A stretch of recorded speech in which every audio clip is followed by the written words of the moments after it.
नांदेडमध्ये मुक्ता शिक्षक संघटनेची महत्त्वपूर्ण बैठक पार पडली असून शिक्षकांच्या प्रलंबित प्रश्नांवर तीव्र आंदोलनाचा इशारा देण्यात आलाय। ऑगस्ट महिन्यात जिल्हा परिषद कार्यालयासमोर मोठ्या प्रमाणात आंदोलन करण्याचा निर्णय या बैठकीत एकमताने घेण्यात आला। 26 जुलै 2026 रोजी नांदेड येथील शासकीय विश्रामगृहात Maharashtra under privilege teachers association शिक्षक संघटनेची बैठक जिल्हा प्रमुख प्राध्यापक जालिंदर वाहुड यांच्या अध्यक्षतेखाली उत्साहात पार पडली।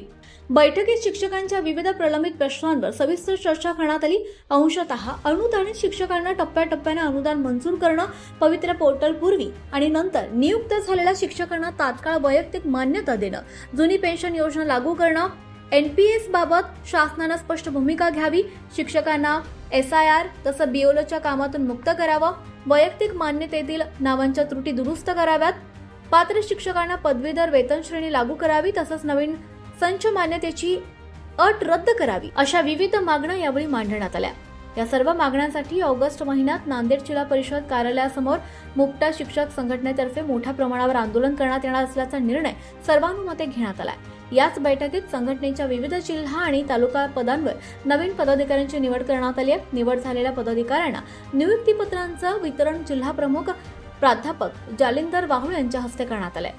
नवीन नियुक्त्यांमध्ये माध्यमिक विभागाच्या जिल्हा अध्यक्षपदी श्री बालाजी झारे पाटील, प्राथमिक विभागाच्या जिल्हा अध्यक्षपदी श्री बालाजी इंगळे पाटील, जिल्हा सहसचिवपदी प्राध्यापक नागनाथ हिप्परगेकर, जिल्हा मार्गदर्शकपदी प्राध्यापक नालंदे DR, जिल्हा कोषाध्यक्षपदी प्राध्यापक वाघमारे, कंधार तालुका अध्यक्षपदी श्री मंगले MR तसंच नांदेड तालुका अध्यक्षपदी प्राध्यापक संजय घोरपड यांची नियुक्ती करण्यात आली आहे। दुसरी गोष्ट अशी आहे की अंशतः अनुदानित याच्यावर काम करणारे जे शिक्षक आहेत त्यांना पेन्शन नाही आहे, तर त्यांनाही पेन्शन भेटली पाहिजे। आणि जे अनुदानचा प्रकार आहे ना, तो टप्पावाढी ऐवजी प्रचलित पद्धतीने त्यांना अनुदान मिळावं। घोषित अघोषित शाळांचा सुद्धा प्रश्न आहे, तर तो सुद्धा आम्ही शासन दरबारी मांडणार आहोत आणि आम्हाला खात्री आहे की मुक्ता शिक्षक संघटना त्यांना न्याय दिल्याशिवाय राहणार नाही। थँक्यू। आज संघटनेची बैठक आपण घेत आहात, ते सगळं नियोजन काय होतं आज?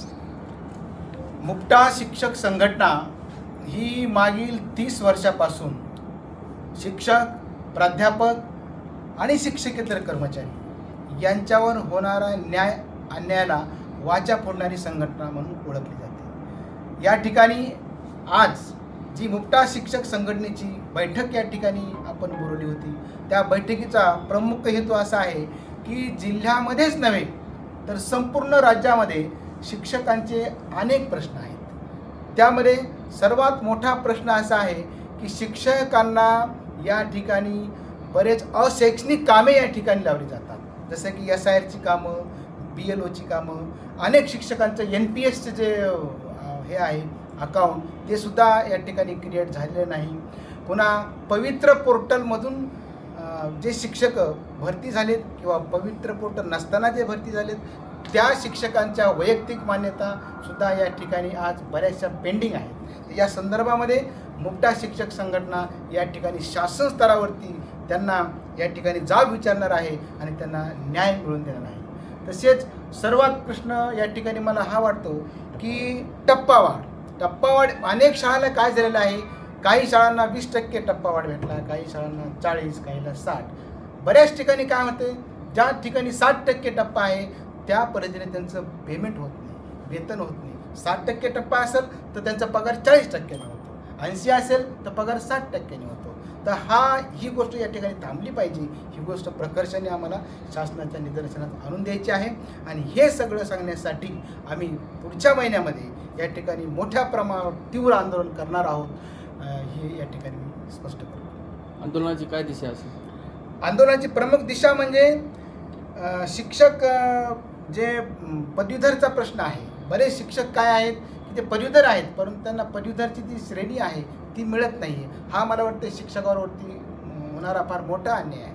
आणि पेन्शन, जुनी पेन्शन हा सुद्धा फार महत्त्वाचा मुद्दा आहे। जुनी पेन्शन संदर्भामध्ये तर शासन अजूनही अस्पष्ट आहे, नेमकं काय करणार आहे ते जुन्या पेन्शन संदर्भामध्ये तेही आम्हाला शासनाने स्पष्ट केलेलं नाही। म्हणून त्यांनी जर आम्हाला क्लिअर केलं नाही तर येणाऱ्या काळामध्ये जुनी पेन्शन संदर्भामध्ये सुद्धा आम्ही आझाद मैदानावरती या ठिकाणी आंदोलन करणार आहोत। ठीक आहे, धन्यवाद।